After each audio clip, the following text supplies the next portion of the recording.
And we're back.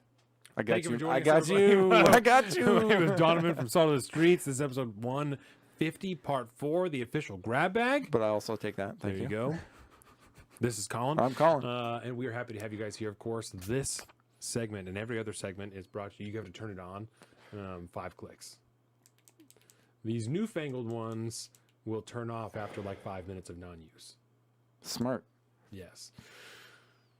This segment, every other segment, is brought to you by Zeke. Every other episode that we've ever done is brought to you by Zeke. He's the executive producer of the show. And of course, if you go to our Patreon, you subscribe to the top tier, patreon.com/salt of the streets, and subscribe to the top tier, you too can become an executive producer and hear your name up to 8 times a show.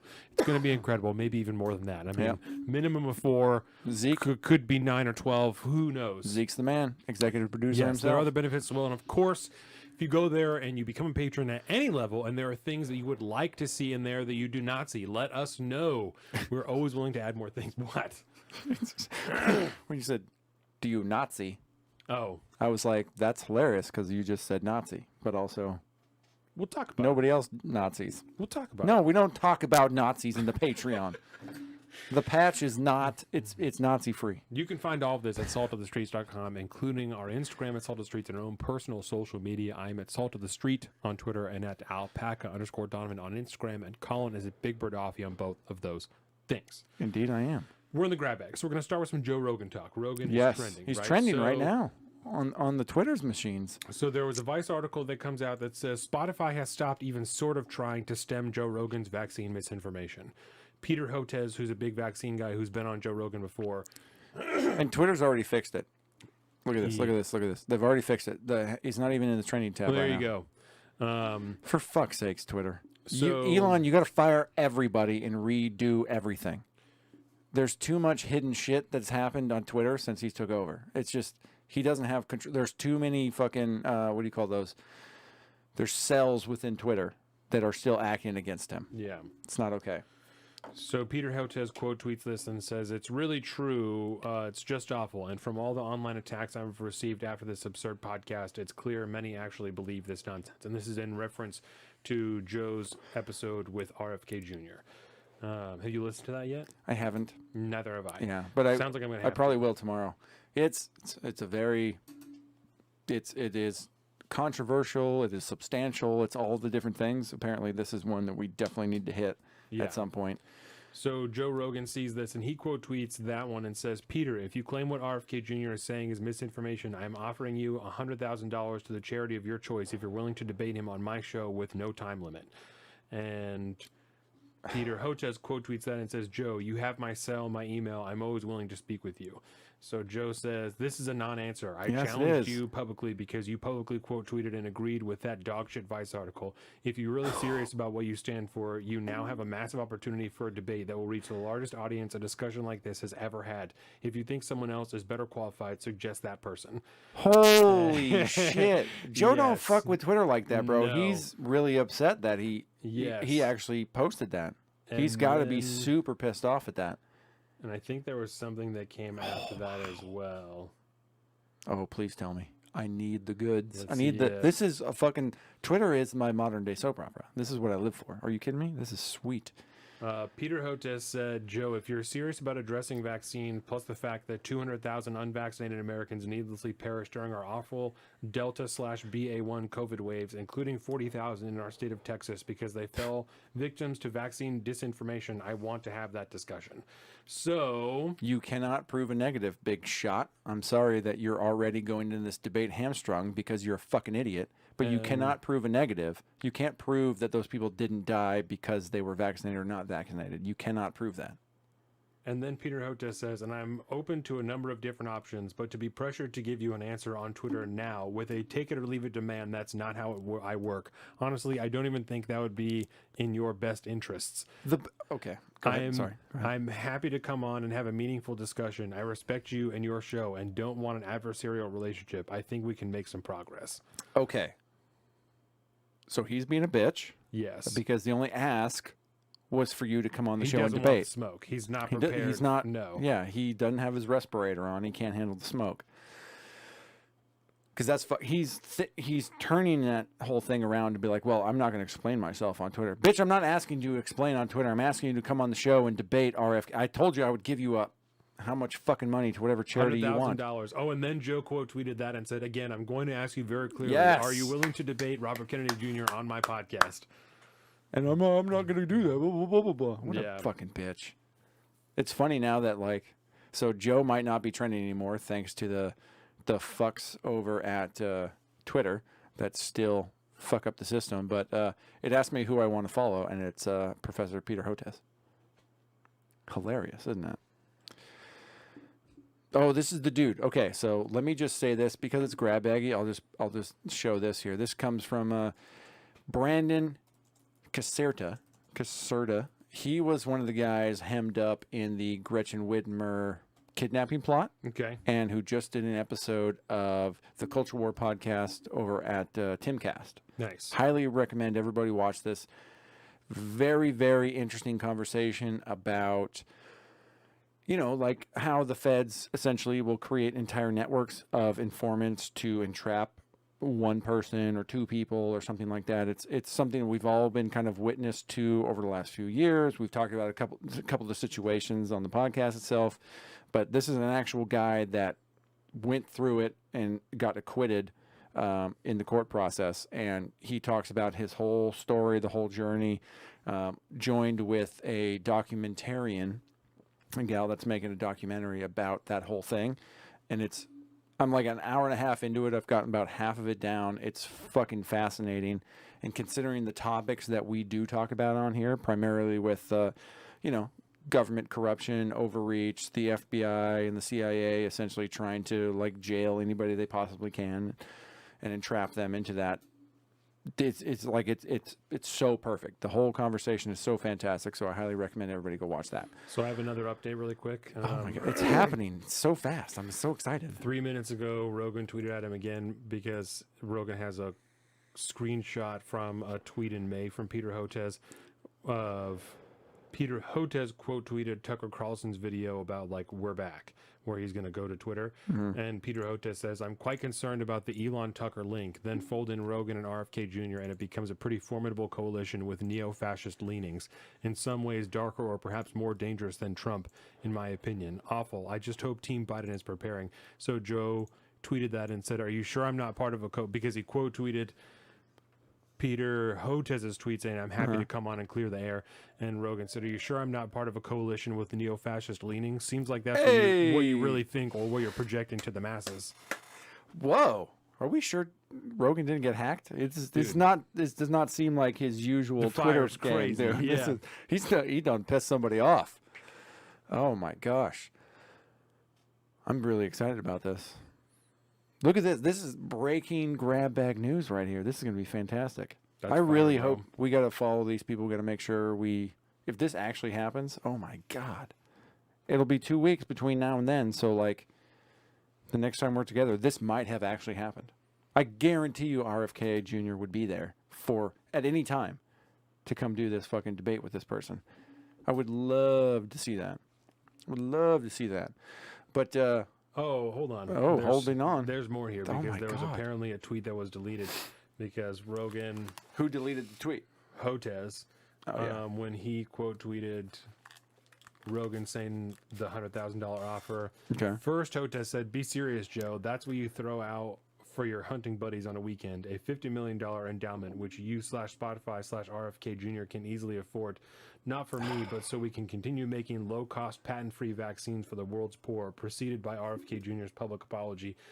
So he then deleted that, and so Rogan had that screenshot and said, by the way, Peter Hotez, I saw this tweet you deleted, and Hotez said, yes, Joe, I thought it was over the top, unnecessarily provocative, so I took it down right away. But I've been hurt by the public /untrue statements you guests have made about me being a pharma shill when all I do is make vaccines for the world's poor. I don't take big pharma money. Oh my God, Mehdi dude. Hassan is now getting involved in his shit. Yeah.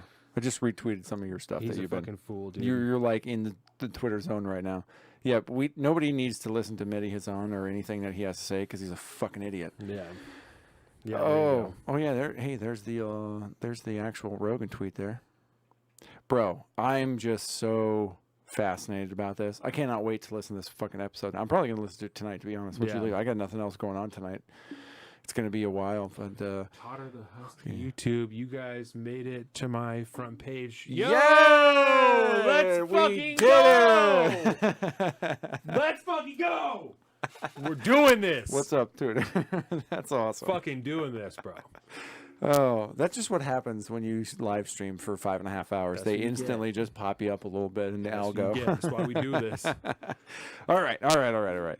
So the very first thing I want to bring up is something that you brought on yourself this morning. Yeah, I was taking a shit when I saw this. And Twitter knows that you're shitting. They know it. So does Google. So I'm not going to play this clip. It's because it's almost 5 minutes long, but I listened to the whole thing this morning, right? And this entire conversation, you got Lotus all over you, bud. Yep. There you go. Have some paper towels. Down to my feet. Jeez, down to your feet. Oh, it's all right. I'll just shampoo the carpets later. It's not a big deal. It's mostly on me. That fucking $5,000 vacuum that I got screwed over into buying at some point in my life because I'm a fucking piece of shit asshole. Well before we started. These days I'd tell this dude to take a hike, but I got hit up by a traveling fucking salesman that sold vacuums. I even forget what the name of the vacuum is now, but it's like, it's super it's hardcore. It's a fucking hardcore vacuum. Yeah. And it was like thousands of dollars. It was so stupid. Rainbow. What's up, Rainbow? Why are we talking about rainbows? I don't know. Deborah, nobody brought up rainbows. Maybe Lotus? Is there a rainbow? Oh, Lotus? maybe? I don't know. I don't know. Anyways, it has a shampooer thing, so I can change up the whole how the vacuum thing works and make it into a shampooer. Oh, Hence why it was like fucking $35,000 or $3,500 for a fucking vacuum. Christ. It's a bagged vacuum too. Oh, the name of the vacuum. Is it a rainbow vacuum? It's not a rainbow. No. Nope. It's really, oh my God. It's been around forever, and I don't understand why I'm not recalling it, but I'll show it to you after the show today. It's Hyundai. fucking wild. It's a Hyundai. Yep. It's a Hyundai. Okay, So the whole point of this Alfred Hitchcock interview from 1974 was essentially Yes. like asking what he's afraid of, right? And he said he's essentially afraid of the police. And then he goes down this conversation and he tells us like this hypothetical story about like an officer coming by and giving you like a $2 parking ticket. Yeah. And then essentially like that escalating to the point where like you spend the rest of your life in jail. Because he says he's so afraid of the police that he doesn't even drive. And Yes, he says that's the right. thought behind that is because if he doesn't drive, then he can never get a ticket. Yep. And the guy's like, "Well, what's the deal with that? Like, why? Yeah. What do you mean?" What do you mean? Yeah. So he tells this whole story about Because it seems irrational, right? Even in Yeah. 1974, especially 1974, people are driving. It's just not like horse Yeah. and buggy time. it's like if I get this ticket and I don't pay it, then I'll go to jail. And while I'm in jail, if something happens, I get into a fight and I have to defend myself and I kill somebody. Then I'm going to be in jail forever. I'll be in jail forever because I'm going to be found guilty of murder. So then now, for over $2, I will have been in there, and the people in the jury will just say we should have paid the $2. It's not wrong. Yeah. How did this? Because it was from Iraq veteran 8888 Yeah. on Twitter. That's why you got that. He in has a your good feed. YouTube channel. Yeah. Oh, he does. Yeah. Wow, shout out fucking Iraq veterans. Do lots of gun reviews and stuff like that. Good shit. I'm glad. It was the wildest. In a million years, I did not expect you to. He will get a jaywalking ticket. That's the way the Fed works, right, Joseph? Yeah, That's the he way the doesn't state drive. operates. He just has a driver. He Yeah, just rides in yeah. the back seat. He's so- Alfred Hitchcock. He's not Right. driving anywhere, bro. Right. No Ubers or Lyfts to take, so you better hire yourself a driver. He has a driver. That makes more sense than I wanted to make. All right. So the very first thing we're going to do today, good sir, on the grab bag, brought to you by Big Bird, motherfucking Offie, list of conspiracies. So this is a tweet from Connor Boyack, president of Libertas, author of 40 books, blah, blah, blah. I don't know. He's some dude on Twitter. I saw it. We're working on a Tuttle Twins book for teens, a guide to true conspiracies. Here's a list so far. What would you add? And so, may still have to cross the road. He's still got to cross the road, bro. You're still going to get the jaywalking ticket. Joseph, I'm going to hire you real quick to write my bit for me so I can win next episode.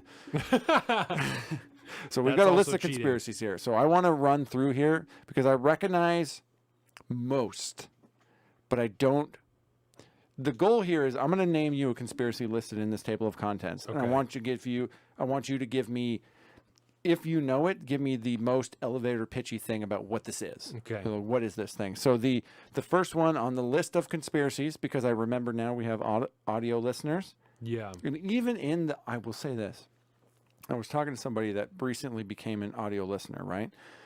And she was telling me that essentially she loved the grab bag segment. And I was like, I'm really surprised because I feel like it's meant for YouTube. And she was a Spotify listener. Interesting. And I was like, okay, well, that's very interesting. So I want to be mindful of our audio listeners out there.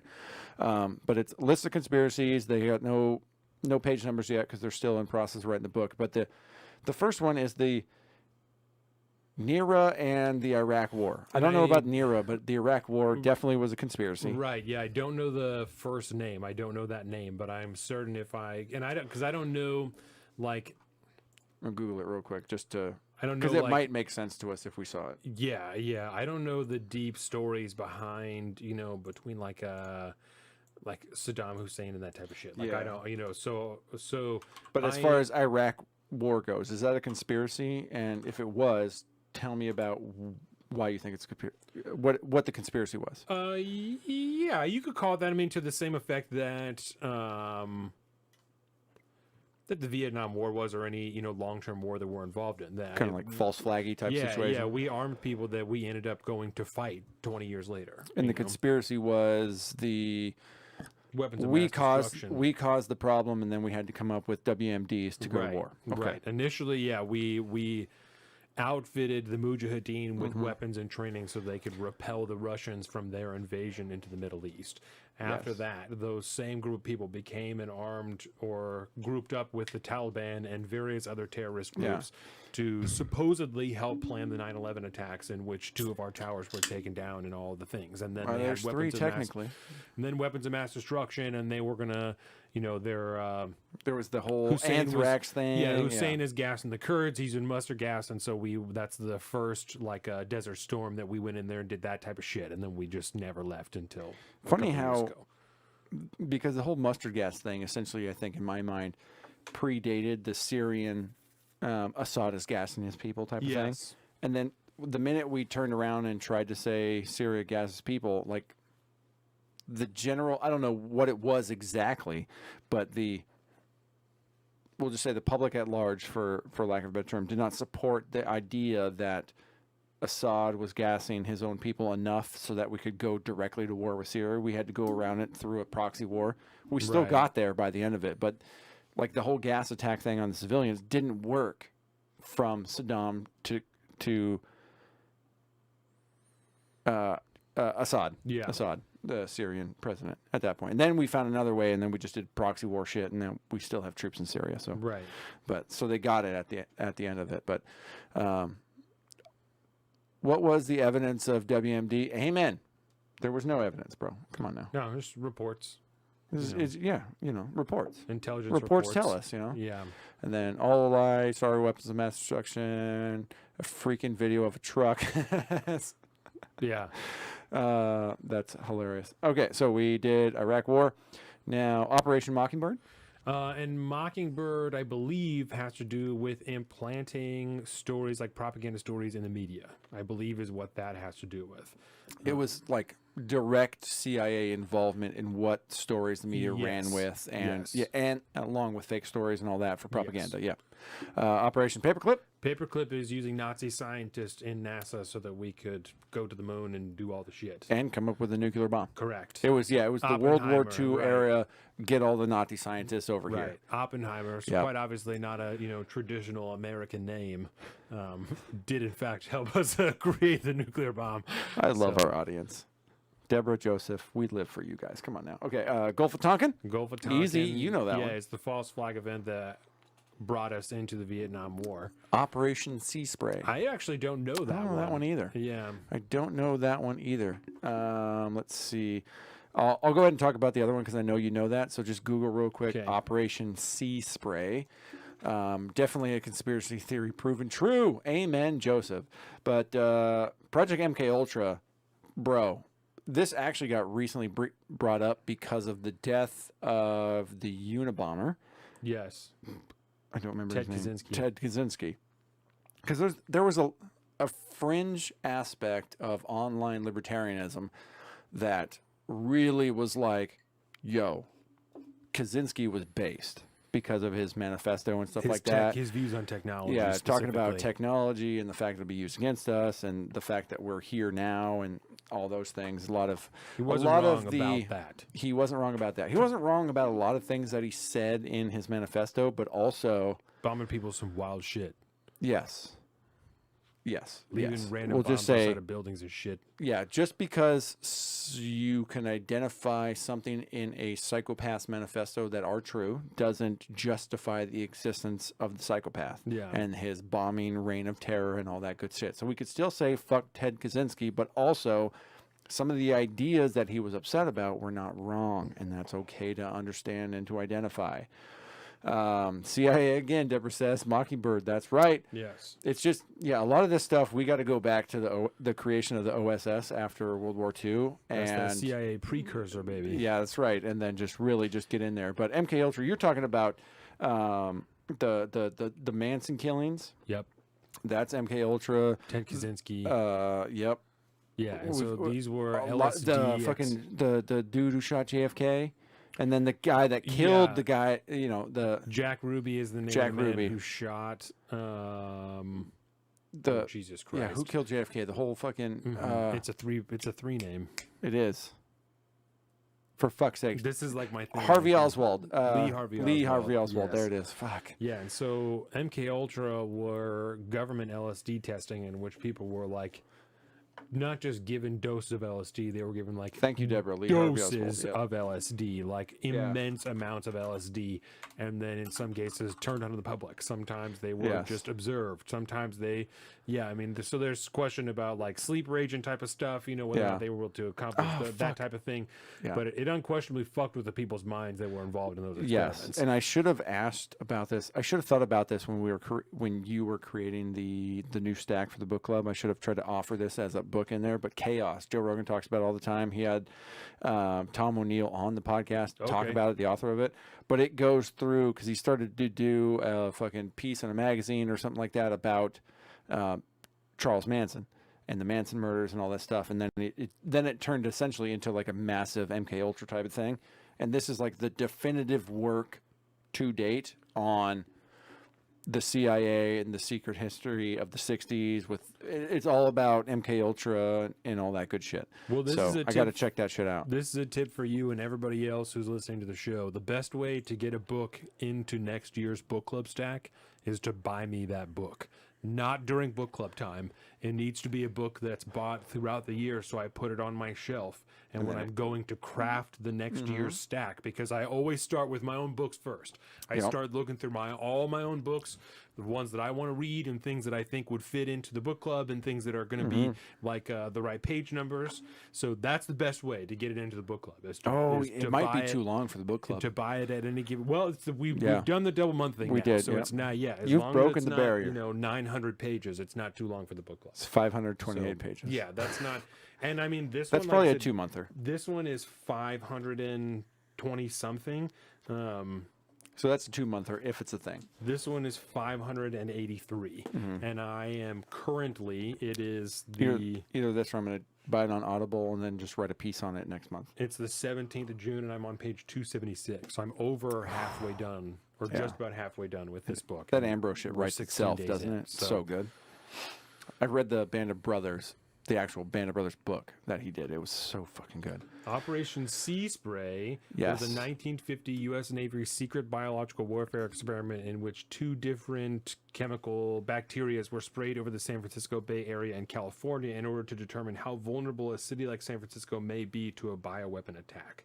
That's fucked. Okay. Starting on September 20th, 1950, and continuing until the 27th, the U.S. Navy released the 2 types of bacteria from a ship off the shore of San Francisco, believing them to be harmless to humans. Based on results from monitoring an experiment at 43 locations around the city, the Army determined that San Francisco had received enough dose of nearly all the city's 800,000 residents to inhale at least 5,000 of the particles. This is within the range of effectivity of anthrax. Bro. Okay. I don't even want to think about, because this was the 1950s, you said? Yes, on I don't October. even, the tech involved to surveil and be able to like do an experiment on that many people, I'm terrified to even try to get into the logistics of how the Army made that happen. But fuck, dude. On October 11, 1950, 11 residents checked into Stanford Hospital in San Francisco with very rare, serious urinary tract infections. Although 10 recovered, Edward J. Nevin, who had had recent prostate surgery, died 3 weeks later from a heart valve infection. The urinary tract outbreak was so unusual that the Stanford doctors wrote it up for a medical journal. None of the other hospitals in the city reported similar spikes in cases, and all 11 victims had urinary tract infections following medical procedures, suggesting that the source of their infections lay inside the hospital. Cases of pneumonia in San Francisco also increased after Serratia marsens was released, though a causal relation has not been conclusively established. The bacterium was also combined with phenol and an anthrax simulant and sprayed across South Dorset by U.S. and U.K. military scientists as part of the DICE trials ran from 71 to 75. So now we know why San Francisco is a wasteland. There was no evidence that the Army Generational decay. had alerted health authorities before it blanketed the region with bacteria. Doctors later wondered whether the experiment might be responsible for heart valve infections around the same time, as well as serious infections seen among intravenous drug users in the 1960s and 70s. For fuck's sakes, bud. So that's what sea spray is.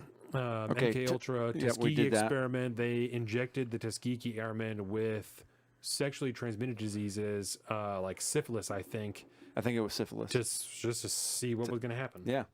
It was fucked up.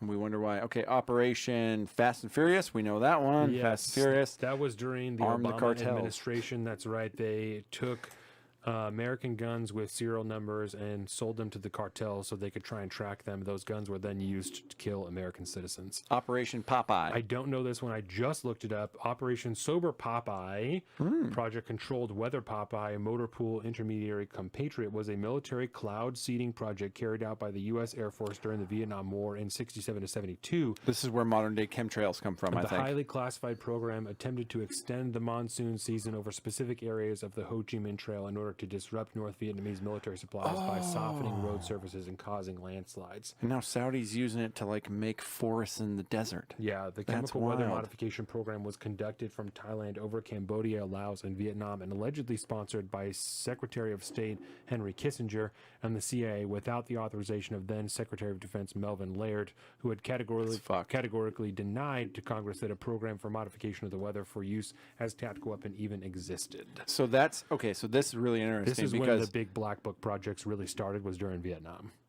okay, and that makes a lot of sense because a lot of our modern day conspiracy theories do have their origin in some kind of reality, and so chemtrails comes from Operation Popeye. Yeah. Operation Northwoods, we know that one. That was the whole drone passenger airplane thing to try to get us Yes. to invade.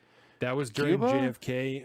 Was it Cuba? Yes, that was during JFK, and they proposed to him Operation Northwoods, in which they would use remote-controlled airplanes to crash into American buildings to lure us, into a war. Oh man.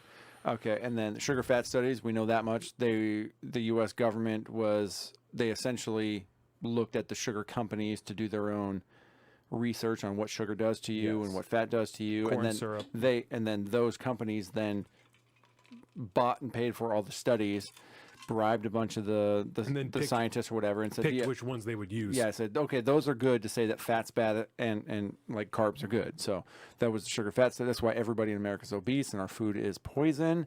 The Great Reset, that's Klaus Schwab, that's the WEF. That is stuff we have talked about time and time and time and time again on here. I believe I even brought it up today. Operation Ajax, I know nothing about. This one is from August 19th, 1953. Operation They Ajax. were killing it back in the 50s. The British long exercised colonial power in Iran through Anglo-Persian Oil Company. In 1951, as British colonies began to wrest their freedom from the empire, Iranian Prime Minister Mohammad Mossadegh nationalized the oil company in a similar act of anti-colonial defiance. In response, the British turned to the U.S., appealing to American fears of Soviet influence. So in August 1953, In Operation Ajax, 2 intelligence agencies, MI6 and the CIA, overthrew the popular democratically elected Persian government. The Shah became a U.S.-backed autocrat who Iranians saw as a puppet using American arms and policing techniques to loot Persia's oil wealth. So That's what that movie's about. I by just the way. didn't know that that's what it was called. Me neither. Right. Like I obviously, knew that happened, but Yes. also I didn't remember that. I did not know it was called Operation Ajax. Fuck, it's something in the Falcon. I'm just gonna fucking search that. The Falcon. Nope. God damn it. I'm gonna have to look it up through Antonio Banderas. Okay, so the next one was Operation Earnest Voice, which is another one that I didn't really quite know what it was. No. So I would love for you to, because you're basically you're winning the game right now because you're looking all these up, and I have no idea what they were. Operation Earnest Voice is a communications program by the United States Central Command. Initially, the program was developed as a psychological weapon and later thought to have been directed at jihadists across Pakistan, Afghanistan, and other countries in the Middle East.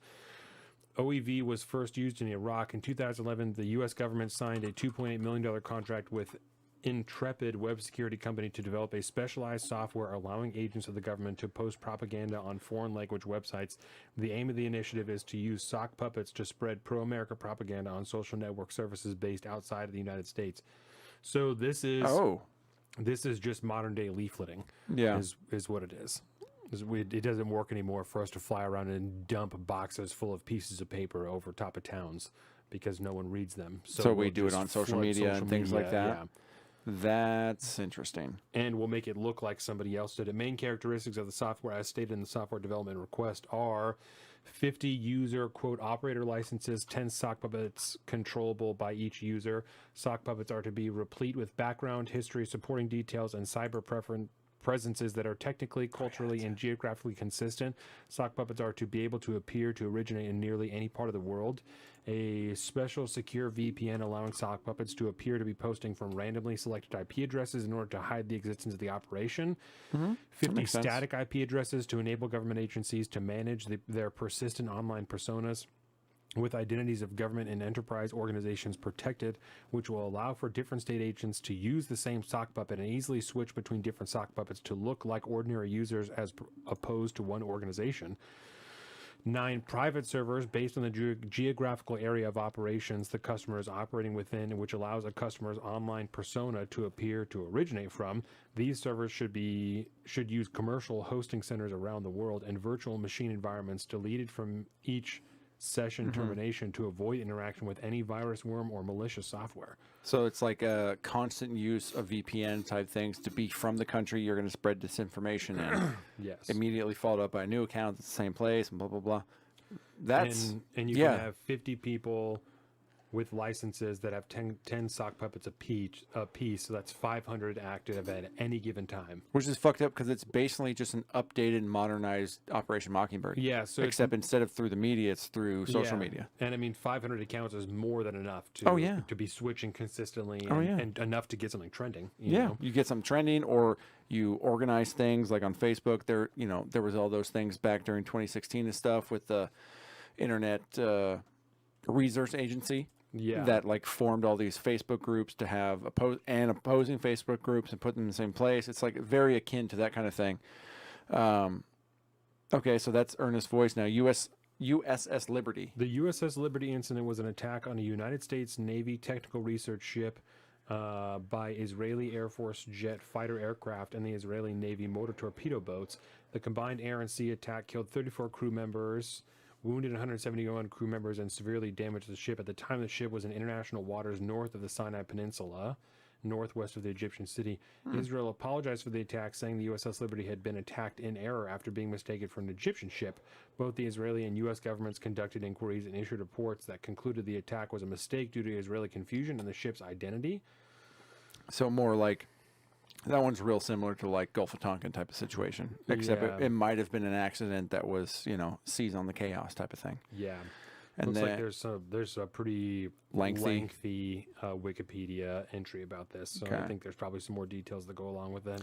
Then poison booze, that one's real easy. That was the government essentially putting poison in booze throughout During the country Prohibition. to to enact prohibition. Okay. Because you got to remember, prohibition was not just a law; it was a constitutional amendment. So they needed 2/3 at that point. So you really need to do that. So it would make sense for the government to be poisoning things like that. Needed people dying. And then, of course, unconstitutional surveillance. That Talk about is that all the Ed time. Snowden. He was the one that really blew the whistle on that one. The intelligence community is buying your personal data from Yes. various companies that you're accessing all the time. We literally had talked about that today. The fact that they're literally trying to do that in the open. So I would say that's pretty good. I'm very excited about this. They want to make this book for like a younger audience, from the sound book for teens. Especially because some of these I knew about, but just didn't know the names of them. Yeah, you know? right. Like we knew all those things. So I'm super down with that. That's legit. I like the fact that these people are writing this book. I'm very encouraged by it. I'm very excited to see what comes out of that situation. Let's see. Which one do we want to do next? There's too many now. So I like, oh, okay. Let's do this one because we talk a lot of shit on. We're burping on mic now. We're in the grab bag. Hey, it's either that or it's a Friday show. I don't know what we're talking about. I do that all the time. Did I tell you I got? Did you watch the beer show last night? No. Oh, I had got it bro. on so you could get the view, but I was doing family stuff, so I wasn't Phoenix listening. Ammunition fucking got me. They posted like a picture of like a news article type thing. Turned out it was from like years and years ago. And when I went to go look it up, it was like, oh, this happened fucking years ago. It was about Blackstone, an investment group, an asset management group like that, who primarily works in like more actual businesses, investing in smaller businesses that are up and coming compared to like BlackRock, which is more real estate focused and things like that. Yes. But yeah, I got because I thought that shit was like breaking news, and then I started looking at the dates. I was like, oh fuck, this happened years ago. Fuck. But also, it still happened, so everybody be fucking worried about it. But I got live yesterday, which was hilarious. But this, we talk a lot of shit on iPatch McCain, aka Dan Crenshaw, right? As a piece of shit. Yes, but I will say as Shout out a to the service, but you're an representative, asshole. sometimes he comes through, right? He does a good job, and this was something I saw on Twitter. It's a video. It's from a hearing, kind of about like around like the gender stuff, particularly with kids, hormone replacement therapy. It's getting big, and it's getting real big.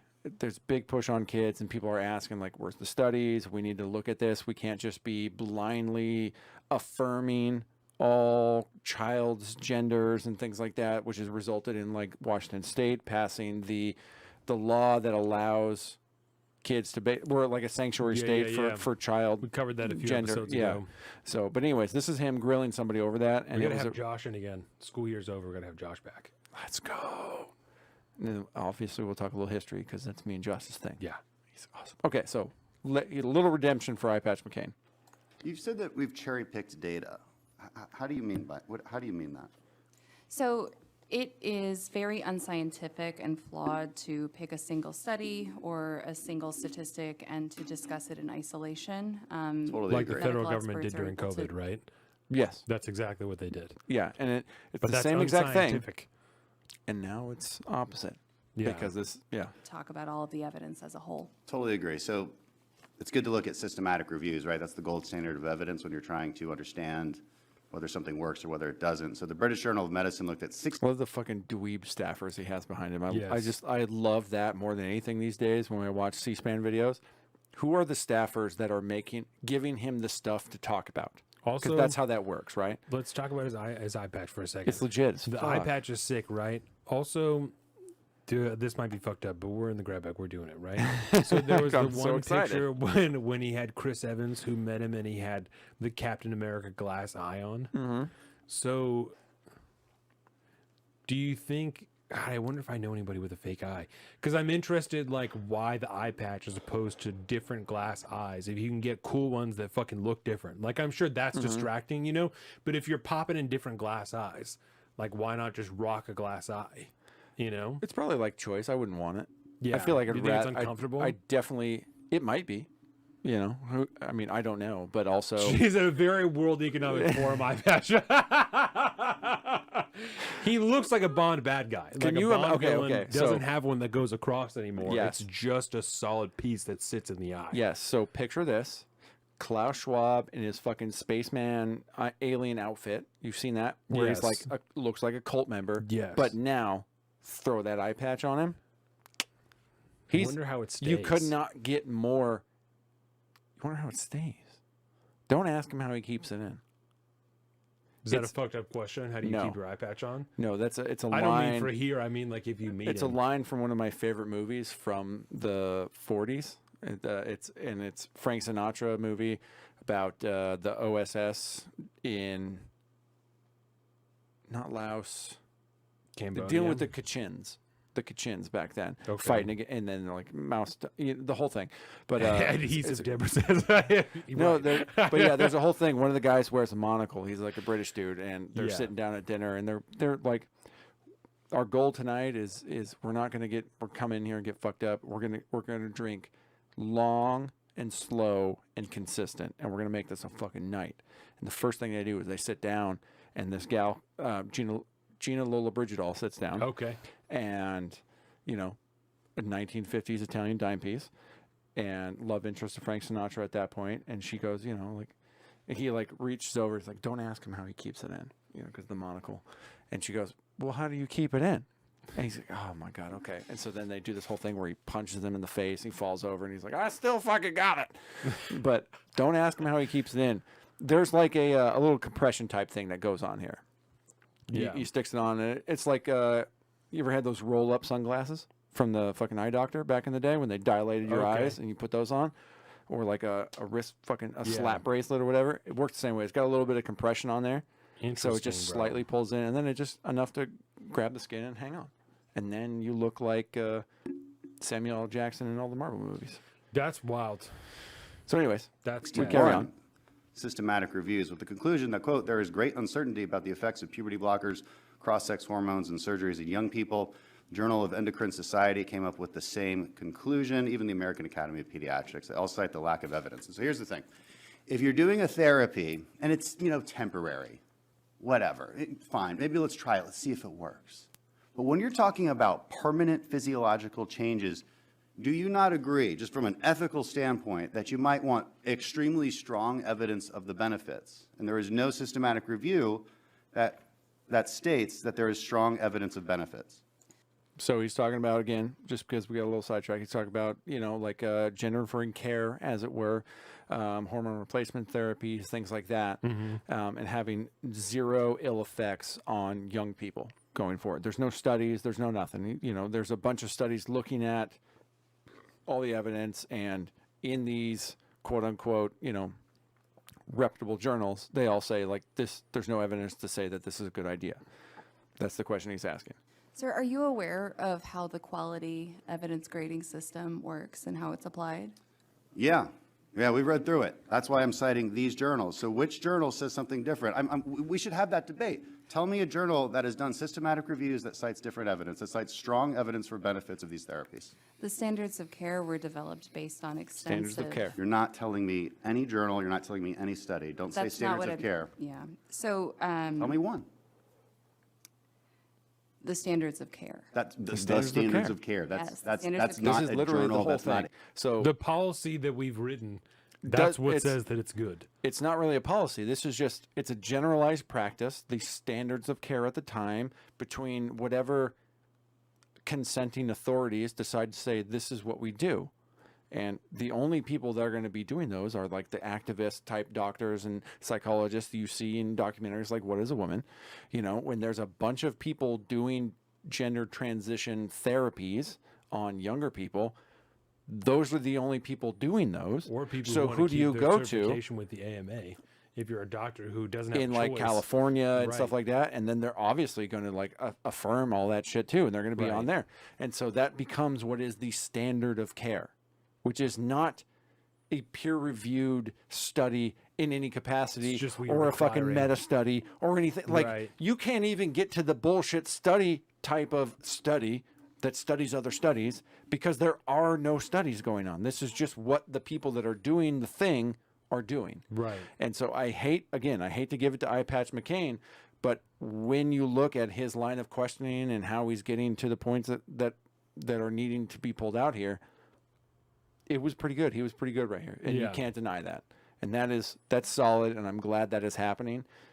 Talked a lot of shit on Eye Patch McCain before. This does Yes, we not do. change my opinion on him whatsoever. Yeah. But as far as this particular situation is involved, he's asking the right questions, and he's playing the right game, because he knows as well as anybody else what the game is when you're talking about congressional hearings and stuff like that. You're there to get the right talking points, to get the right things out, and he did a good job, I think, in that clip. Yes. So we've been talking a lot about the RFK Joe Rogan Yeah. episode, right?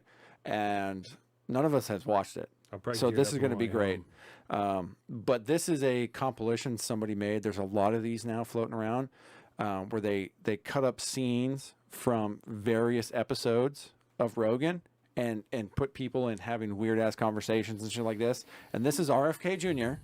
having a conversation with Alex Jones. So imagine that, and here we go. Let me pull it up. Boom.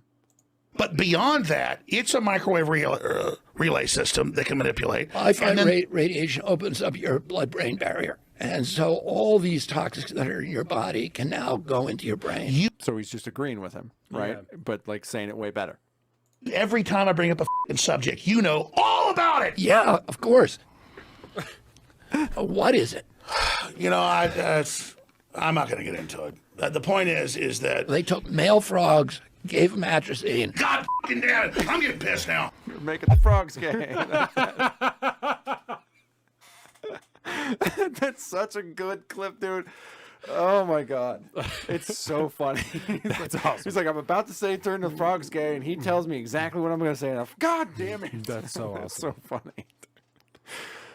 We're bringing some levity to the fucking grab bag subject here, right? Internet forever undefeated. This is going to be amazing. Okay, so Also, this one, did you guys know, since we're talking about RFK, let's do it. a lot of people talking shit about his voice, right? Yeah. Y'all know JFK had the same shit, right? I did not know that. Yeah, him and JFK had to have the same. It's just not as developed because the CIA killed him when he was so young. part of it is because JFK, he had training from his father to become a politician. So he Word. went through like tons of speech training to help deal with that. Okay, like speech therapy, probably. But if There you go. listen to also the audio recordings from 1960s are just not as good. So it's not as noticeable, but he had it handled a little bit more than RFK did. And it lends to the odd cadence in his speech. If you listen to a JFK speech, there's a little bit of like weird. There's a- like yeah, look up. It was like super mass holy. If you've ever spent any time in the Northeast, it's like super niche, kind of like New England redneck thing. Yes. There's something to that, the way they spoke like that. So look up the clip of why we go to the moon, right? JFK, we go to the moon because, or we choose to go to the moon. That's what it is.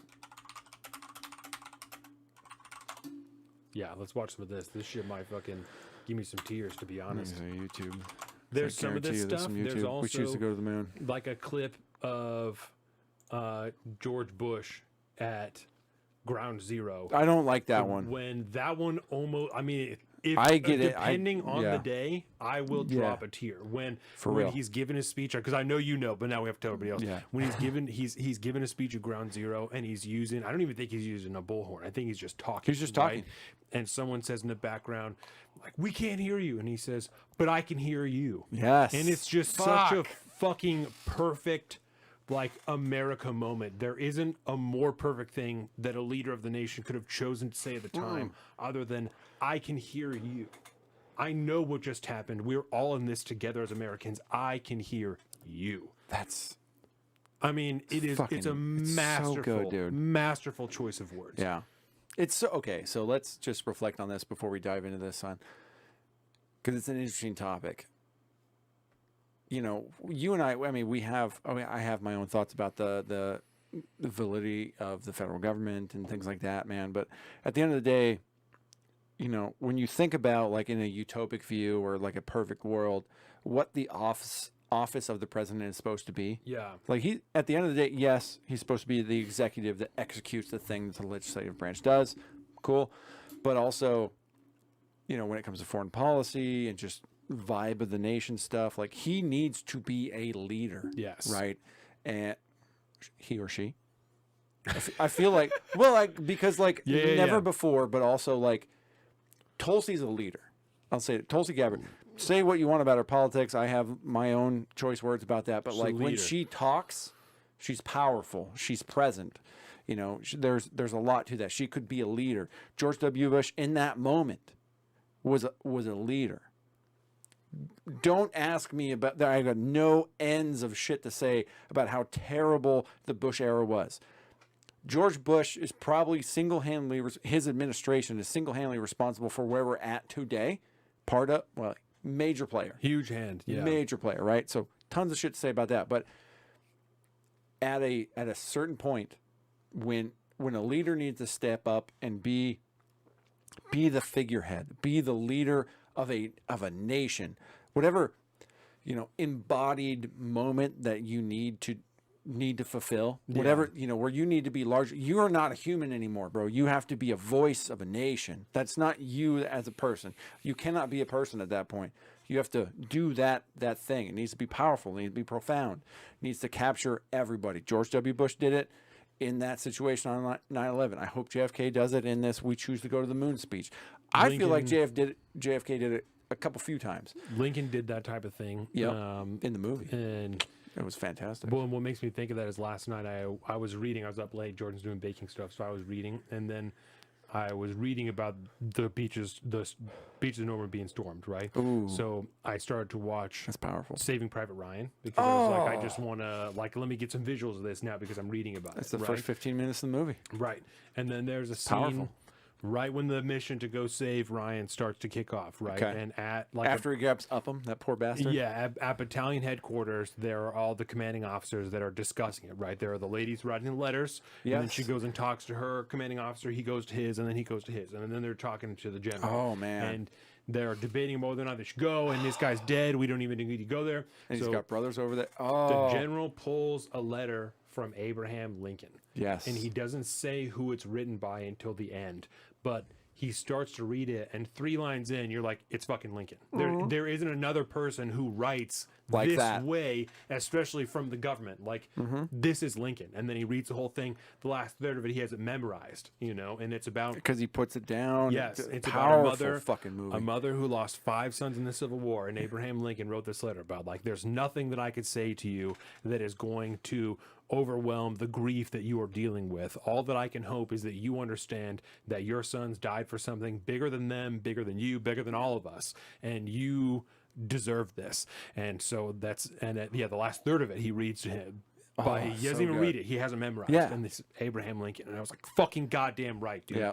And it's that type of shit. There are That's why, yeah. some presidents and some world leaders that have had that thing. They haven't Yeah. just been the president. They have been a fucking Yes. leader. So George W. Bush this shit, right? He had the 9/11 moment, but we have Dick Cheney, we've got Halliburton, we've got the whole thing, the wars in the Middle East.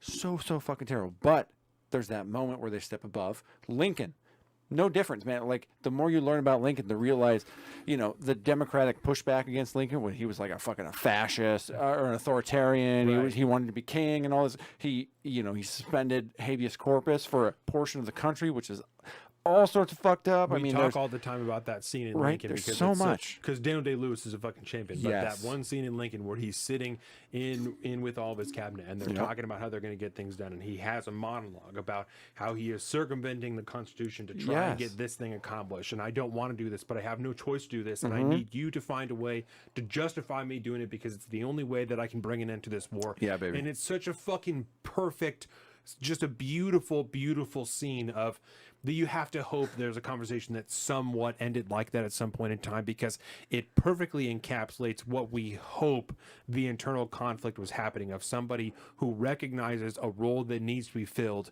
but it calls for a level of authority and might that has never been used so far in the nation, and he is concerned of the way that it will be used in the future if he sets that precedent. yes. It's fucking perfect the way that it's so written. good. It's amazing. So fucking good. If Yes. you have not seen Lincoln, you have got to watch. I'm gonna fucking fucking watch that Lincoln. shit tonight, It's bro. So I'm on it. good. I wanna Daniel watch it Day-Lewis is the incredible. goat. He's the goat, bro. Daniel Yes. Day is the thing. But anyways, so that's the thing about this whole thing. Like, regardless of their trepidations as far as administrations go and what they do, there are some people that are just natural born leaders. And I think Yes. Lincoln represents that, which is why we remember him like we remember him. Even all the terrible things that Right? did exist about him that are real. If we were doing this podcast right now and Abraham Lincoln was the president and we were in that time with all the technology, we'd be saying the same shit about him. We'd be fucking cutting on him left and right, Right. because he's an authoritarian. He thinks he's a king. He's doing this. He's suspending, constitutional rights and all that shit. But also, and this harkens back, if you'll allow me a second, this harkens back to the ages of like the Roman consuls. There were times at which, particularly during like existential war times, Yes. regardless of how you got there, blah, blah, blah, well, that's a different thing. But like, there would be a time where the word dictator comes from this, Right. where one of the consuls would say, I need to be dictator for a while because we need to get some shit straight. And I'm going to be a dictator for this long, and I'm going to be solely in charge, and we're going to do what I fucking say because I'm the goat. I'm out here commanding armies. We're doing this thing. It's kind of like So we need a fucking dog our own right now. version of being the dog right now. JFK, Lincoln, Yeah. Bush at certain points. But I don't know if you can carry that directly over, but that's, I think, where the concept comes from, because even as a republic, you can identify that as like a homie being a G at the time when he needs to be Yeah. a G, to step up, take control, fix everything, and then fucking back away back into the ether, Yeah, bro. no, I think the metaphor is good, and I think it extends to JFK. If Mm-hmm. the same deal as Bush, if we look at his cabinet, the people that were there were lying to him intentionally. The people that were already involved in the defense, in the Defense Department, in the military, who carried over into his administration because they were already involved in Vietnam, they were lying to him. AKA the deep state. They knew what the reality of that war was, and they knew that he wanted to end it, and they knew that that couldn't happen if they wanted to keep doing what they were doing. is why He's they the killed same him. person that said that he wanted to tear down the CIA. He's the same person that said that he wanted Yes. to end the fucking Fed. Which is why These- JFK Jr. or RFK Jr. right now is terrified for his life. These are the reasons that he was killed, and these are the things that make him stand out as a leader. And it's why all of his faults, all of the adultery, the drugs, all the things that you can things. attribute to him. That's why we still look to him as someone who was a fucking leader Yeah. for the nation when we needed it. He was a dog when we needed it. Because when you really think about it, when the nation needs a leader, the nation doesn't need a leader that's the person, like a person, an individual, a single human being. Yes. Because the nation itself is not a person or anything like that. It's an idea, it's a concept. It's about, ideally, it's about freedom and liberty and people just figuring it out and doing their thing, right? And so when the time comes, there are certain times in history, which is really awesome to think about, actually, in retrospect. It's kind of a white pill moment. It's kind of a white pill moment to realize Yes. you could step back from all the bullshit that all these people have done and essentially held the country together at certain points in time because they had an out of body moment where they were no longer John F. Kennedy. Right. They were a leader. They were the president of the United States, which is what it should be. Yeah. Right. The president of the United States in the perfect world should be the person, even an anarchist, would like to give consenting authority to. You know what I mean? Like, the true president of the United States should, when a leader needs to be present, when the nation needs a leader of individuals, they can rise above everything else to become the leader of a massive group of individuals who all have the same common goal of like the most individualistic lifestyle. I mean, this is like the most difficult persona to embody if you're doing it right. Yeah.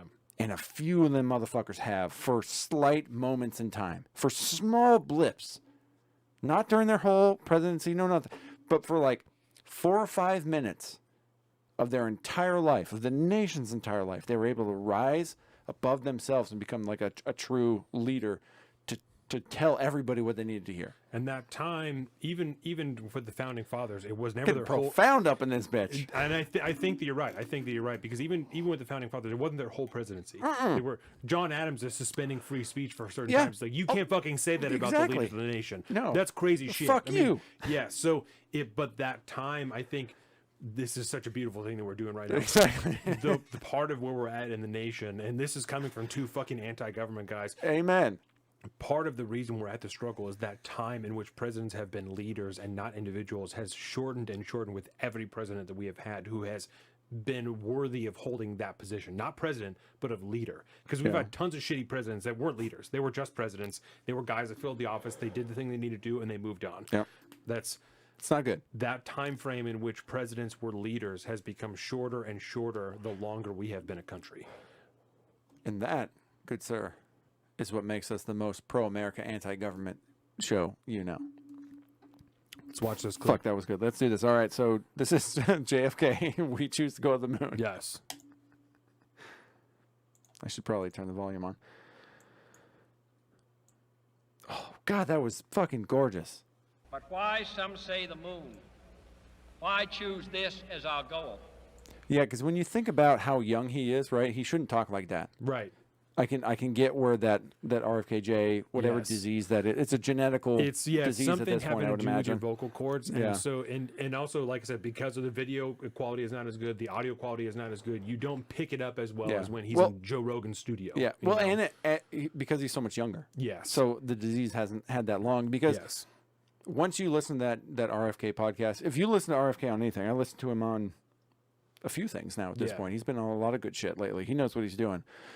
You give it about 5 minutes and you don't hear it anymore. he starts rolling. Yeah, You know, you don't, and I don't know if that's him or if that's the listener that adjusts to the way he speaks. probably both. I Yeah. think that I think this because it doesn't warms go up. away. Yeah, no, I think he warms up after a Yeah. while, and you just get used to it, you know, Yeah. because it's not that big of a deal. If you're hearing clips, you notice it, but those Yeah. are 30-second clips. Yeah. If you're listening to an extended period of time, just like someone with a lisp or a fucking accent, you get over You it. It's you not- figure it yes. out. Yeah. Okay, so I'm gonna restart because we're a few seconds in, and I'm not gonna say anything until the end. It's only 2 minutes long. I just want it. to take this in as a whole. But why, some say, the moon? Why choose this as our goal? And they may well ask, why climb the highest mountain? Why, 35 years ago, fly the Atlantic? Yeah. Why does Rice play Texas? We choose to go to the moon. Look at all We them choose suits, to bro. go to the moon in this decade and do the other things, not because they are easy, but because they are hard. Because that goal will serve to organize and measure the best of our energies and skills. Amen. Because that challenge is one that we're willing to accept, one we are unwilling to postpone, and one we intend to win, and the others too. And the others too. Love the way he talked, dude. It's so funny. A bunch of dudes We in shall whites. It send looks like the a moon. fucking modern day neo-Nazi rally. What's going on there?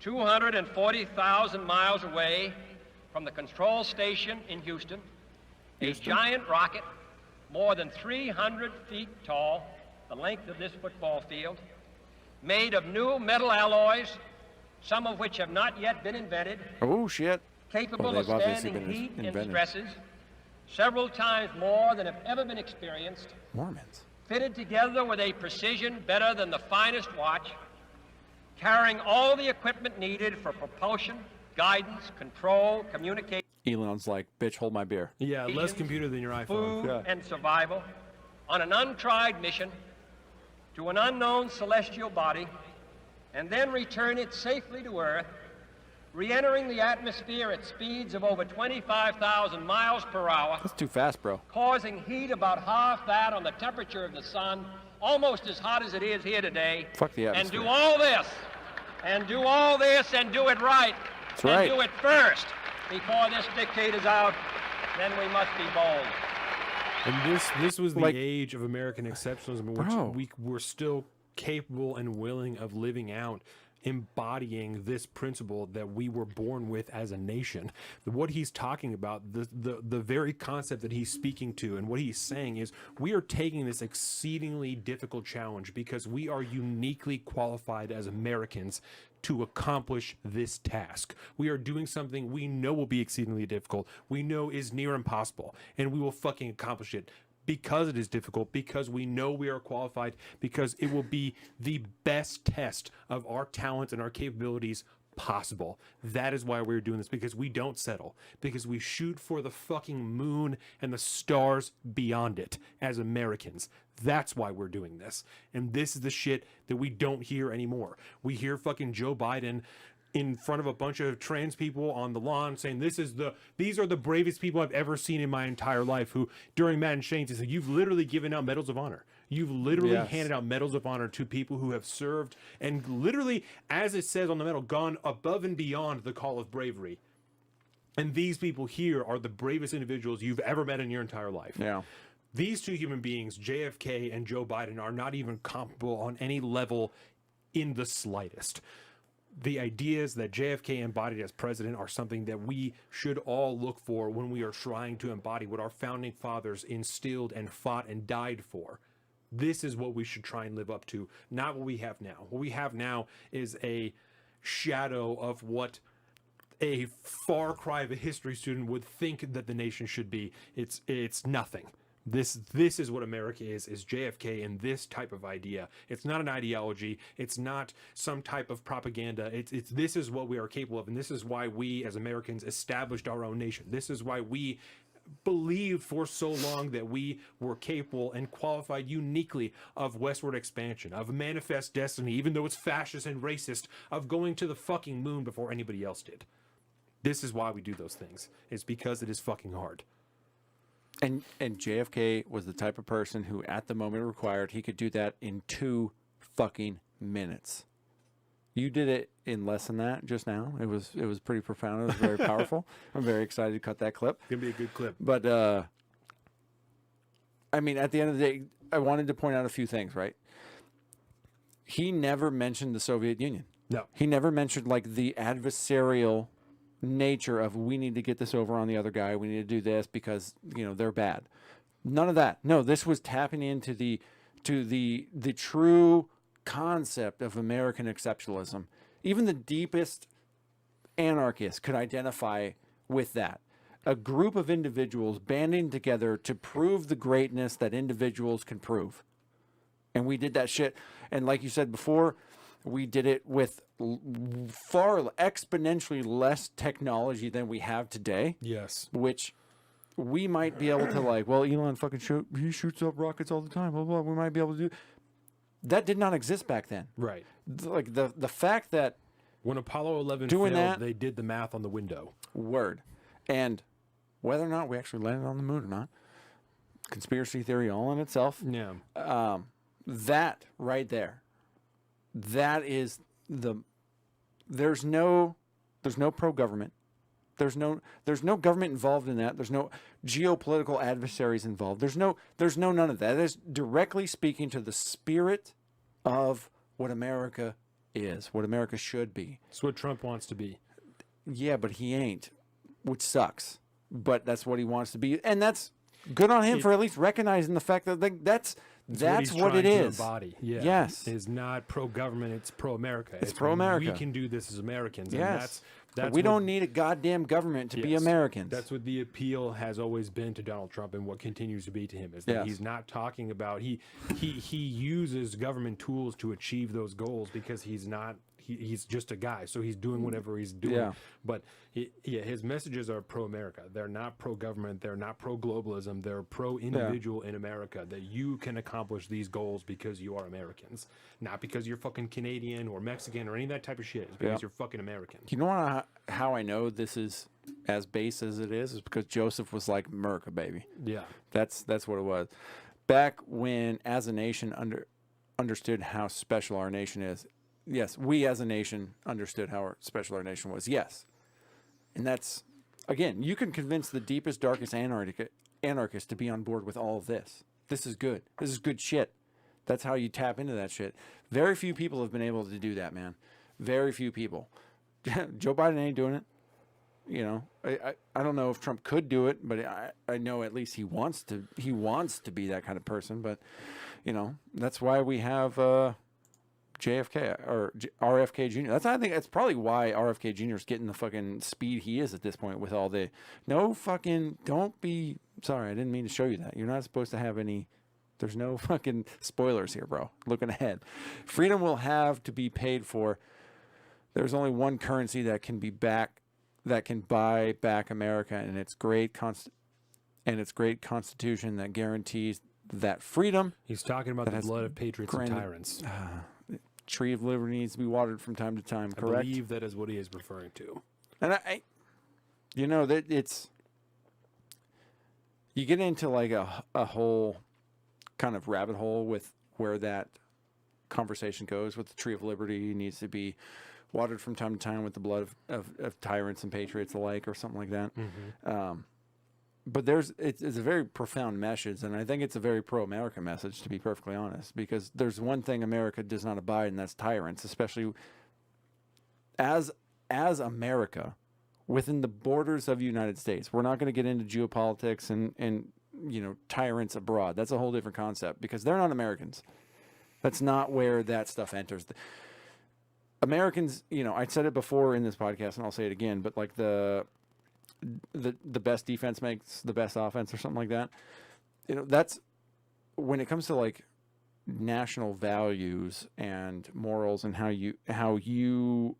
a group of individuals that can be loosely connected through the bounds of a nation can be tied, is through like those deep rooted concepts of, you know, we need to, you know, if there are tyrants that arise amongst this field of poppy, the tyrant will be brought down so that the field can flourish. I mean, it's going to happen, and it's going to cost blood and treasure and whatever. But I mean, at the end of the day, that's truly what America is we are a group of individuals who decide to be free. And if a tyrant arises amongst us, we will cut them down so that the people can be free.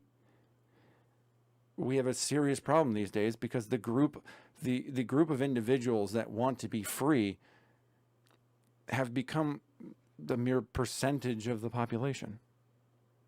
There's a massive population out there that wants to be ruled because it can be easy. And you can't necessarily fault them 100%, but it is un-American. The concept of America is to be a responsible individual who takes care of yourself and your neighbors and your community. Other than that, like anything over that is tyranny.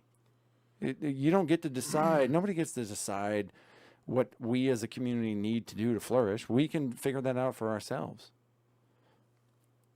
People like JFK at moments, even if it's in 2-minute clips, you know, Lincoln, even if it's in a couple-minute speech to get on there, I mean, they make a profound impact on that. They speak to the true American soul, which is the embodiment of freedom and liberty. I mean, that's really what it comes down to. I mean, and that's why we try to do the show that we do at this point in time.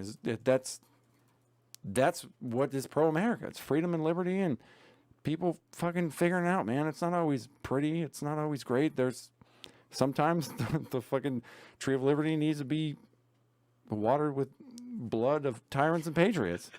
But at the end of the day, it breeds a free society, a truly free society. And that's what's important. And at times they can get it. Which is weird to think, because also I got tons of bad shit to say about JFK. I got tons of bad shit to say about Lincoln. I got tons of bad shit to say about Bush. But every now and again, got to have a leader steps up, man. That's why I like playing that fucking Eye Patch McCain clip. Yeah. He was on point there. I got nothing bad to say about his performance at that point in time. He did exactly what I think a representative of the United States should do at that point in time. We'll give you did a props good when job. you deserve it. That's right. Okay, so now that I can put away my Patriot boner, I'm going to ruin your life with the fact that synthetic human embryos made without eggs or sperm have been created in a quote-unquote scientific breakthrough. We just made people, bro. Wow. We officially have we've reached God mode. How did they do that? Did you read the article? I will read the article right now. What the fuck? It's like, synthetic human embryos are made in scientific breakthrough. Human embryos made without eggs or sperm have been created in a scientific breakthrough, which is bound to raise serious ethical and legal questions. Where's the rest of the article? Sorry, I forgot to click the other extension. From the Daily Mail. Human embryos made without eggs or sperm have been created in a scientific breakthrough, bound to raise serious ethical and legal questions. They were produced in a joint project between Cambridge University and the California Institute of Technology and resemble embryos in in the earliest stages of human development. They do not have the beginning of a brain or a beating heart, but do indicate cells which would go on to form the placenta and yolk sac. Scientists believe that their finding could provide significant insight and aid research into rare genetic disorders and the biological causes of miscarriages, because we're not even getting into the flaws of like the human birthing canals and the human reproduction process. We've created the life already. But I question. Now we can see where shit goes wrong. I also question. There's got to be, in the world of billions of human beings, there have to be people who are just not compatible to create life together. This is right? This is true. And there's no measuring it. There's no whatever. It's just a thing that happens. You just happen to fall in love with somebody that genetically you're uncompatible. The life that you want to create is not something that can survive. Did you know that not that long ago, you have to, before you got like approval to be married, you had to go have tests done at the doctor to make sure that there was no like blood incompatibilities or genetic. I did not know that. To a certain point where like if two people were not allowed, like to the scientific standard at the time, if both you two were incompatible genetically, you weren't allowed to get married. Okay, so that's crazy. That's, I did not yeah, know yeah, that. yeah. But that was not that long ago. That underlines my point of Exactly. there's only so much miscarriage research that can be done without human beings being involved. Yes. Because there's that factor that we probably can't measure or attribute now, but in some world, in some time, we will be able to figure out it's these things in your blood. Exactly those That things. when two people have these things or these things or these things, you just can't make a baby that's going to survive. You're just going to miscarry almost every time. There's a 5% chance. There's a whatever, right? 100. Yep. Eventually, we're going to be able to figure that out. Like how. And we've gotten way closer today than Right. we did back There's then. only so much shit that we can learn. And I don't know, dude. I don't. You don't like that?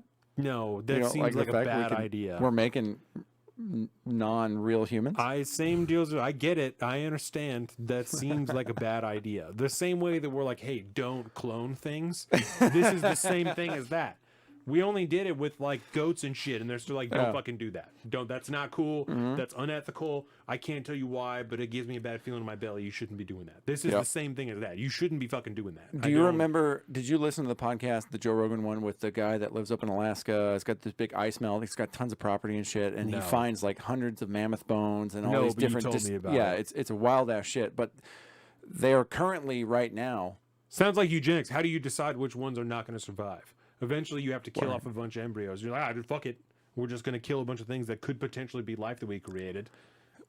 You're aborting a life that you like. That's fucked up. Okay, so This is the same thing as that like religious people have with in vitro. You know, you're only going to take so many of the embryos that you create, and other ones you fucking dump out. Like that's this. What the fuck do you do? That's not cool. because there's a thing right now.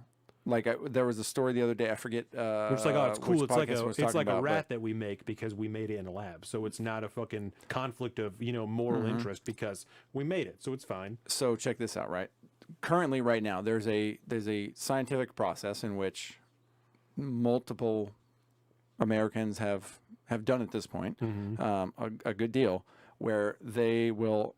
It's part of in vitro. It's like it's a branch off of in vitro.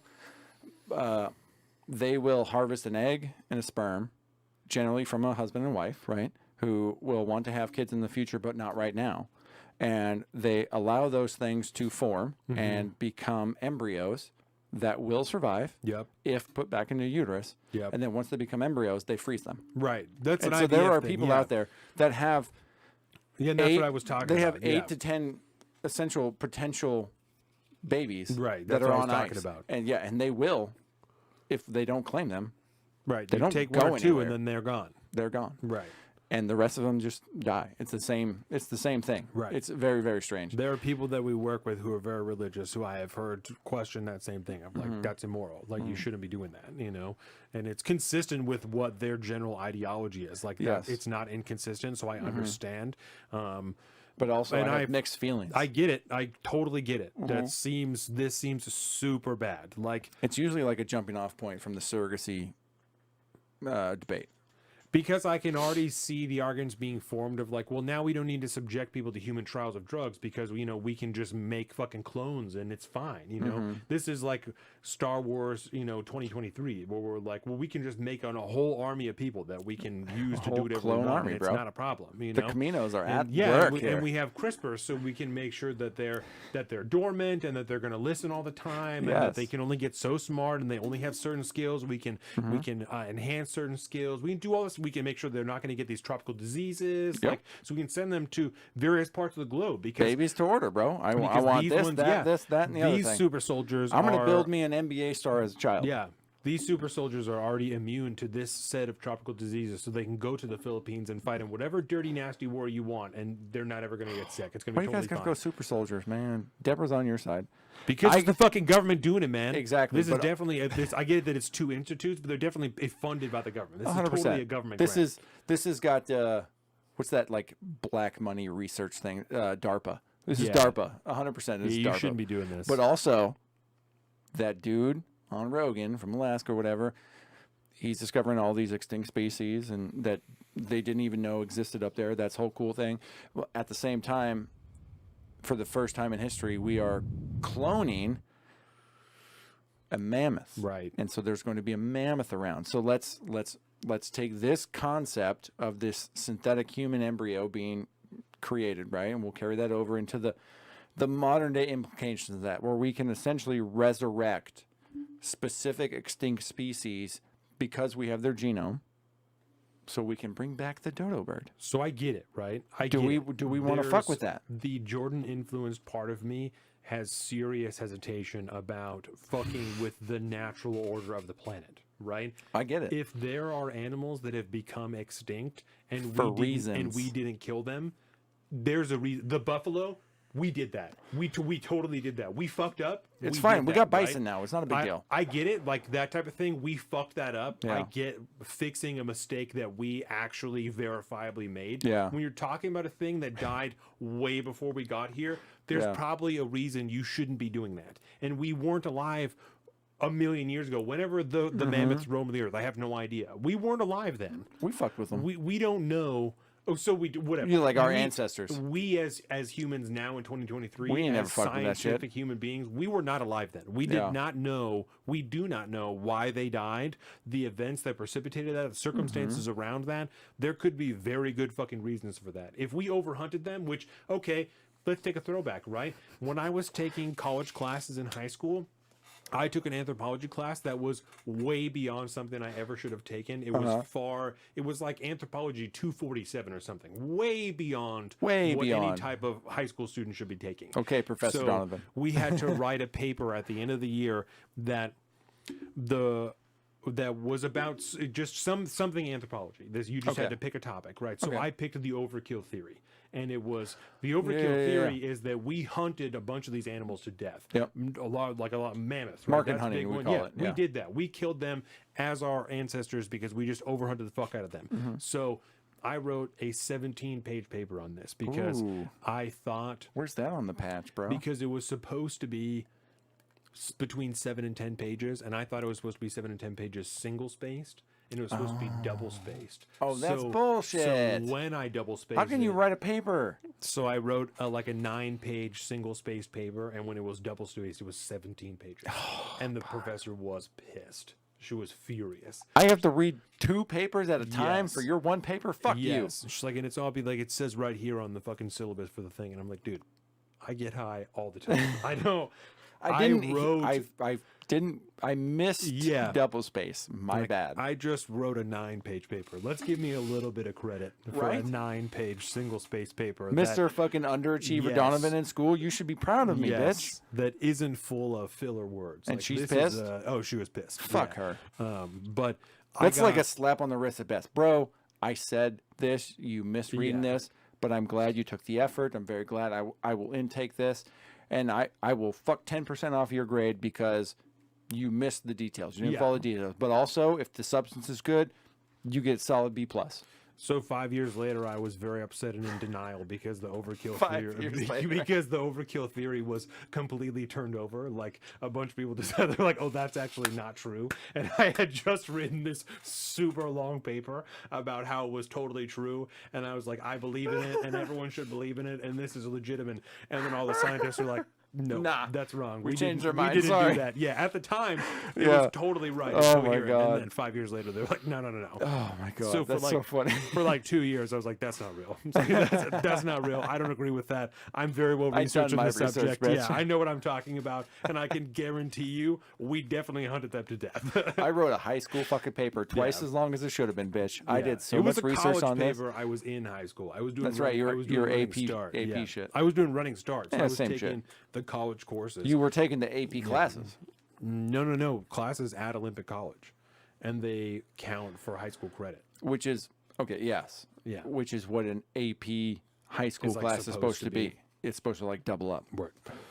Yeah, this just- was that's this was fucking the, wild. the heavy class. Okay, so the real question is what grade you get on that paper? I passed that class, so it had to be Passed decent. the Yeah, it class. had to be decent because that paper was a good portion of your final grade. Oh my So it God. had to be at least decent. I just remember her telling me she was not pleased that it was so long. She was And I just explained to her really what had pissed. happened, and that's when she was like, "What says in the syllabus that it's supposed to be double spaced?" And I'm like, "I Yeah. understand that. I obviously didn't fucking read that. I didn't I'm sorry I yeah. missed that. I obviously didn't read it. This is apparent now that I'm giving you this paper." Yeah. It was supposed to be between 16 and 18 pages according Yeah. to my logic. So like I understood the rule, I just missed that one Because we sentence. handed That's all. it in like in paper, so I gave it to her, and it's like It's this it's thick, yeah, and twice she's as like, thick as "What the everyone fuck?" else. Like, she's like, "Why?" So she looked she looked at me, and I looked at her, and then she looked at how many pages it was because they had to be numbered pages. And she's Mm-hmm. like, "Why is this so long?" And I'm like, "Well, I thought it was supposed to be single spaced, but Pause button. Did you when you turned it in, was it double spaced? yes, So you knew at one point Yes. you're like, "Oh fuck. yes." I wrote too much. I got to double space this, hit print, turn it in." Yeah, I think I did like a final check to make sure I had all the stuff Mm-hmm. because you also had to have a certain amount of like bibliographic citations. Citations and shit, they yeah. had to be. It was in a different style, a different format than all the other papers I had written because it was scientific and not Yeah, like yeah. a general writing paper. So I Different also had format. to have like embedded citations and stuff. So I think that I went back over the thing to make sure that I had enough citations, and then was like, "Oh fuck, this is supposed to be double spaced." And then you were like reread that. "Oh fuck." Yes, and so I don't. And I can't cut it down in one day. Right. Yeah. Because it was before class. Like I'm like, we didn't have a desktop at home. My mom had like a shitty laptop, so I would, and I took the public bus, like the city bus. So I that's always right. had time after class. So I would spend time in the computer lab at the college writing my paper. At one point in time, I'm going to be comfortable enough to make fun of you as a poor kid. But Oh today's yeah, not it the is what it day. is. I don't like. I embrace it because I think it made me who I am. Yes. But there's a lot of really You're a good funny human. shit. Yeah. It's hilarious. Yeah, there's a lot of funny stuff. Jordan Tragic, will- yet hilarious. Jordan's thing usually revolves around food, like Yeah. grated cheese is a big thing. She came over to my house and we're like grating our own cheese like off a block. Well, first And, of all, go ahead. it's how you should do it, right? We Yes. know that now, but at the time, The block of cherry gold I got in there is a block of cherry gold. Yes. You can't find cherry gold shredded because Right. that's what the plebs eat. Right. We as a superior class of humans shred our own cheese because And- that's the way you get good cheese. and pre-shredded cheese costs more, like it doesn't melt as good. well, you got to pay for the expense. They're it's over a them. They're whole going to deal. pre-shred it It's for a you, so you whole don't have to deal. shred So- it. I got 2 bags of shredded cheese in my fridge right now. So when you don't have money, you don't ever have pre-shredded cheese. You only have blocks of cheese. So And that's then you shred it. Yes. So It's that's it's for the poor and the Yes. elite alike. like I think it was either the first time we had nachos or the first time my mom made lasagna. Mm-hmm. It's the same deal. She's like, "I'm not fucking buying pre-shredded cheese. You're gonna shred 3 blocks of cheese, and I'll make 3 pans Also of lasagna." based, yeah, It's- it is- don't do that. It is what it is. It's good. There's 2 worlds you're living in, bro. I never questioned it because it's always how we did it. And that's I argue Yeah. as a supporter of like child labor and things like that. I argue for this point. I think people Yeah. should shred their own fucking cheese. It was only as we got older and I had girlfriends and stuff that they came over and they were like, "You This don't is have- weird. Like, what are you doing?" And I'm like, "Well, I'm gonna shed the trees." Be like, bitch, I Or ain't I mid. would ask them. I'm not a mid Yeah. dude, bro. I'm not mid tier. Yeah. No. Or no, not I fucking knowing, shred my own like- cheese. I'm classy as fuck. Right. or not knowing, I would be like, do you want to shred the cheese? And they'd be like, what do you mean? Like, will you just, you take the cheese grater and you put it in this big container. And I you love just, the dichotomy going on here. This is hilarious. Yeah.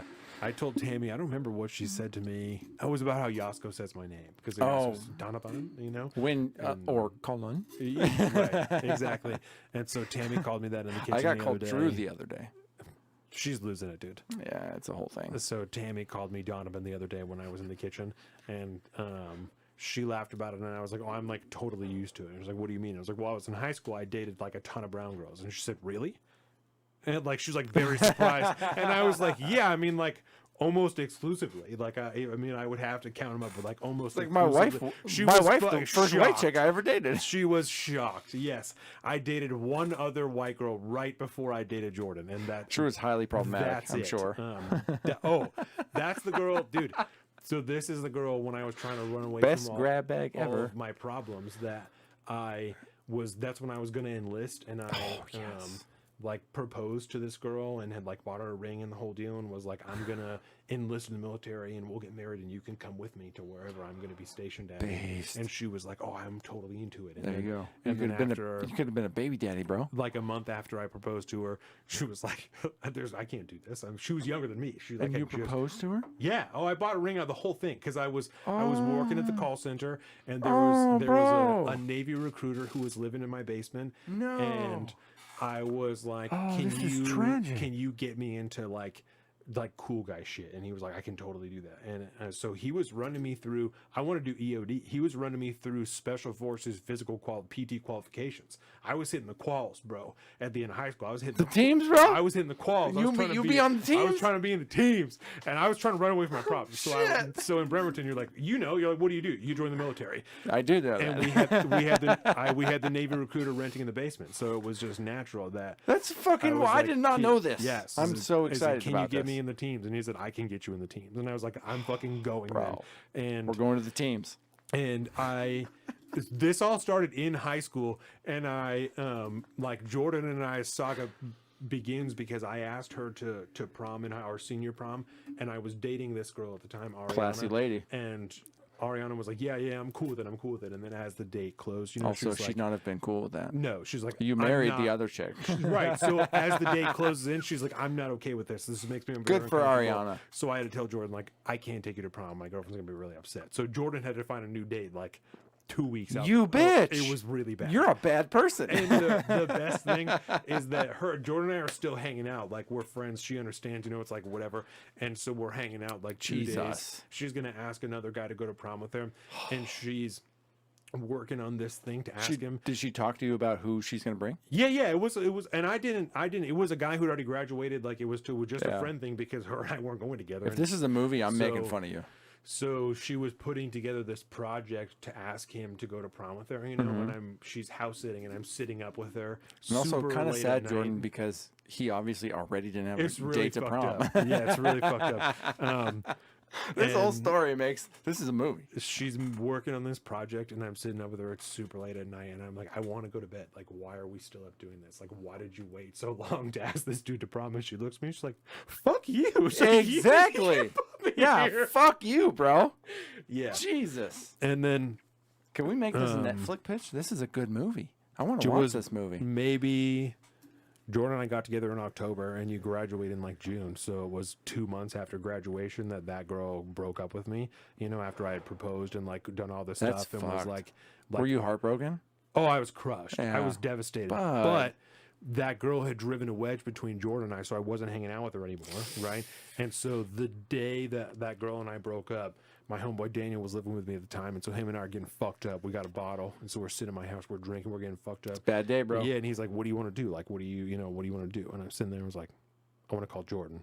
And so I Ooh. called Jordan, and she came and hung out with us because she had already come to my house during that time. This is so much personal I'm stuff. so She excited had- about this. She had already come to my house in this intermittent period when we weren't hanging out, and brought me outside, and she was like, "I'm in love with you, and we're best friends, and I don't think that it's okay that we don't hang out just because you have a girlfriend that is like feels weird about this, and so like I'm not going to give you a choice of whether or not I'm going to be in your life. We're Yeah. going to be friends." And less than 2 weeks after that was when this girl and I broke up, and I hung out with Jordan for almost a week and didn't tell her that Ariana and I had broke up. I just continued to hang out with her, you know. And I think Daniel mentioned it one time, and Jordan asked me about it, and I was like, we totally did break up. Like the day that I asked you to come over here, we had broke up, and then we probably didn't go like weeks without hanging out, or like without, you know, hanging out. And then that was it. We've been together since October. That's fucking of- insane. And Yeah. you have 2 kids together, Yeah. and you're, God damn it, Donovan. Yeah, You're an October I mean, of I'm 2013 is when we got together. I'm going to take so- offense at the fact that I didn't know this already. Yeah, That's that's Okay. the saga, dude. oh, we need to okay. I got so many. You don't like. You need to write that as a movie. That's a screenplay. You need that is a movie that needs. That's a story that needs to be told. And the fucked up thing is, it's like a rom-com, but it's actually real, Yeah, which is fucked up. And you guys end up with 2 fucking beautiful children with, you know, Donovan style names. You know, yes, perfectly unique. that is. I'm so glad you said that. Yeah. That was. I didn't know that was going to be a segment in the grab bag today, and I'm super excited it was. That Yeah. was good shit, buddy. Thank you for sharing. That's the saga. I like that. I was that close to That's the teams, healthy, bro. bro. You That were close. And thank you, Jordan, for not allowing me to have a buddy in the teams. Yeah, No, I'm I just had- kidding. I wouldn't even know you right now if you went to the teams. No, I had hit every qualification except for the swimming. I just had not done the swimming, so I was hitting the mile and a half, the push-ups, the See, pull-ups, if the we would things. if we would have been friends by then, you would have hit the swimming, and then I wouldn't know you anymore because you'd be out there doing team shit. Crushing the teams, yeah. Shit. EOD, super wanted to be EOD. That's fucked up, bro. Because that's Yeah. like I'm gonna walk up to this bomb and I might I was die. so depressed. I was so crazy depressed Yes. that I was like, fuck it. Like, if I go out there and I fucking get blown up, then Yep. I'm fucking dead and I just Yeah. don't care, you know? Yeah. But I also was like, but if I don't die, I'm a fucking hero for the rest of my life because I've disarmed numerous bombs in a different nation and now I'm going to come home. Yeah, it was real sadistic fucking thinking. no, I was- like it. It but works. that's when you're, 18, 19. That's That's like the way you how your think. brain works, Yep. is I'm either going to die or I'm going to fucking be a hero, you know? That's Dude, yes, it's weird shit. 100%. It's weird shit. It's yeah. weird shit. So Fuck, bud. Well, speaking of like, you're either gonna die or gonna become badass shit. let's go. Let's get back to it. Just because I don't know how to segue otherwise, but there's been a trend going online on Twitter right now saying, without Googling, name a famous historic battle. Right. Yes. So okay, without Googling it, name a famous historical battle. Well, the Battle of the Bulge. Okay, Yeah, that's I'm fine. writing the D-Day, so Yeah, I'll say like Waterloo. You know, it's a Right. big historic battle, but none of those battles compare to this particular battle between Hezbollah and some other nameless dude his size. So I ran across this, and it's awesome. Deborah says, "Sweet story." It was Thank a very you. sweet story. Thank It was a you, good Deborah. story. That was a great story. Thank you. You could make that funny if you wanted to. You could turn that into a bit. Oh, If you definitely. want to get super personal, but anyways, here we go.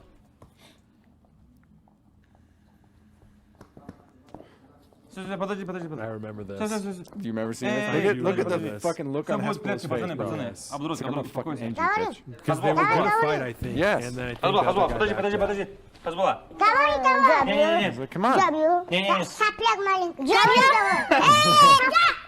I would. I'll fucking ruin you, dude. I've never bought a pay-per-view before. I would buy this pay-per-view. Okay, so then that being Multiple said, people I know went to see midget wrestling last weekend. would you go see? Did you hear what I just said to you? I did, and I want to show you something close to that. Oh, I might not have pulled it up. I thought it was so offensive I didn't pull it up, but I can, which is hilarious. Fuck. Okay, there's the black bear. We're not going to do that till the end because we need to end the stream in glory. And hashtag internet is. Oh, what does Bridget always say on her show when she shows the funny fucking videos? I can't remember. Fuck. Okay, so here it is. This is if it's not pay-per-view little person wrestling, it's what about little person slapboxing? Ćwiartson odpowie swojemu przeciwnikowi, mówię 45 kg. Różnica. Powiem ci, że mocny. His whole face is rearranged, bro. Christ. There's this face there. there's his face there. Like he is rearranged, bro. Yeah, I've been watching bare knuckle boxing lately. That's like So it's fucked. it's starting to really gain prominence. Like there's some really big fight leagues that are behind it, and so it's really pretty legit. And there Bare you knuckle can, boxing, you I can like YouTube it. it. Yeah, there are 2-minute rounds. It's crazy. Bro. It is some, I mean, savage shit.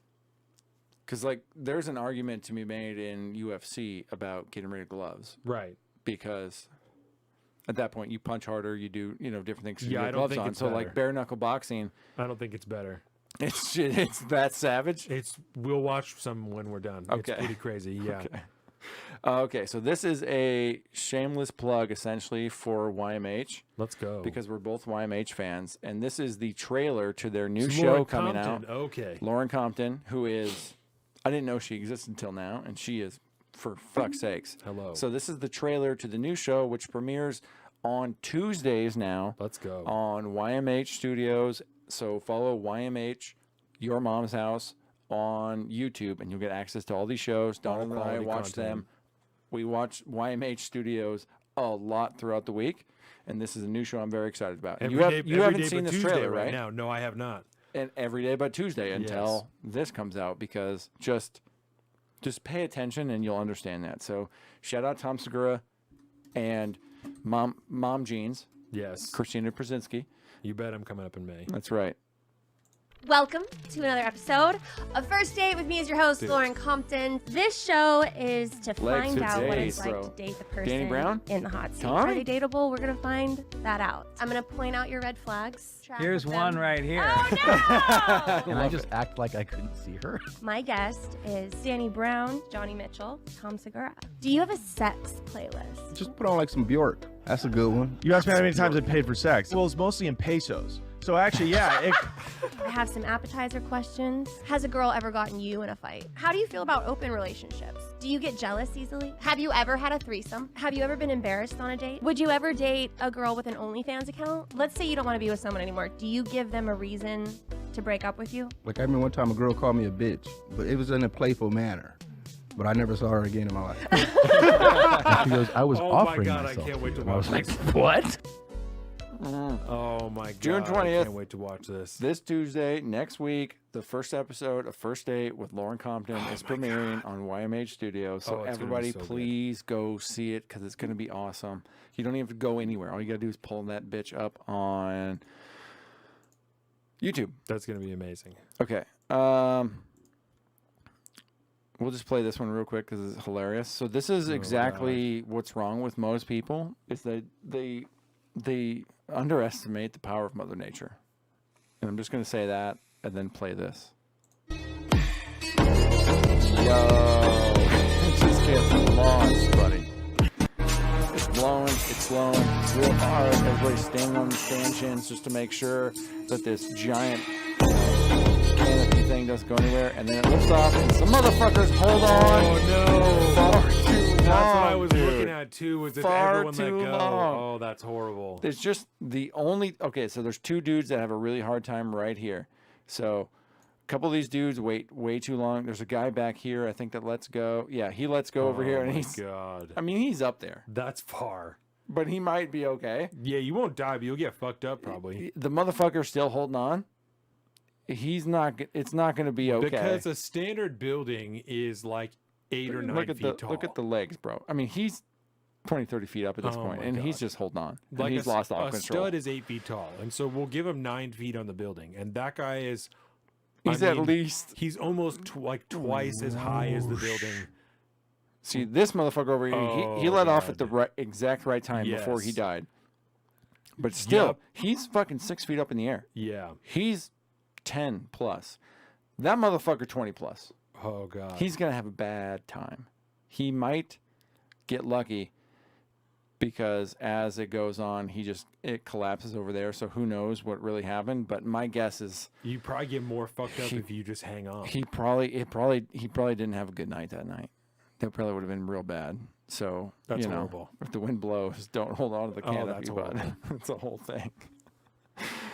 And of course, we'll do this one. Yes. You've seen this one? Yes. Okay, so this one's really funny. It's a gal who's painting a wall by a staircase, and there's a shadow cast upon the wall. And I laughed real hard because I know I've done this exact same thing. Funny.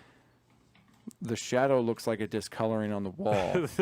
And so she gets really fucked up and it's like, what the shit? Like, it's gotta go away. I don't understand why it's doing this. And she keeps painting over it and painting over it. And her husband's just watching. Exactly. He goes, bro, it's a fucking, so it's a funny. stairwell stanchion thing. It's like, it's gonna happen like that. That's so funny. Again, I only laugh because I have done that myself. And of course, to end the podcast, we'll go on a lighter note. Thank you, Internet, for giving me something so cute. This is a little black bear being sprayed by a hose and just loving every second of life. Oh my god, that's so cute. Oh, that little bear. Look at how little bear Look at does his it. eyes. Oh, and his little feet. And he keeps grabbing them. They're so cute. He's just like, yay. He's smiling. Exactly. He's like, come on. Oh, jeez. Oh, jeez. See? That's amazing. That's how you know we are not a depressing podcast. That's amazing. Well, with good that- sir, I think I should thank you for helping to make this grab bag as powerful as it was. It was very good. That was a great story. I can't wait to hear your bits next episode. Yes. Your bit. And I hope to bring the fire because I'm not going to be upstage, bitch. We'll see how this goes. I'm excited. I'm excited. But with that, you guys, we will call this episode 150 to an end. I want to thank everyone for being here. It was an excellent time. It was great. This was fantastic. It was A great episode. Thank you, everyone. I want to thank Zeke, especially for being our executive producer on this and every other episode that we've ever done. You are fantastic. You are amazing. Thank you to all of our patrons. You help us make this show incredible. Tell everyone that you know about it. Like, subscribe, and share this show so that we can get more patrons. We can take more time off of work and we can make Indeed. this show more frequently for you guys and for everybody. We are here to tell you how freedom and liberty, the whole thing. I don't want to go into freedom and liberty. Everything is about freedom and liberty. We're here to teach everybody how to properly understand their relationship with being an American. Yes. And what that truly actually entails and the beauties that can be achieved thusly. And we'll just restate it now for a fact because it doesn't sound like Deborah heard it, and I want Deborah to hear this. We had made a bet back in part 2 about how long it would take us to break down the breaking point segment that we broke down. Yes. And we did not have a fully flushed out consequence for losing the bet. But we played Price is Right rules. We guessed how long it was going to take us to break down this clip, and both of us lost without going over. Because we definitely went over, because that's what we do here, is we go Yes. overtime. And throughout the show, we have determined that the ultimate consequence for the bet is that we each need to, over the next 2 weeks between shows, write out a comedy bit and perform it on the next show.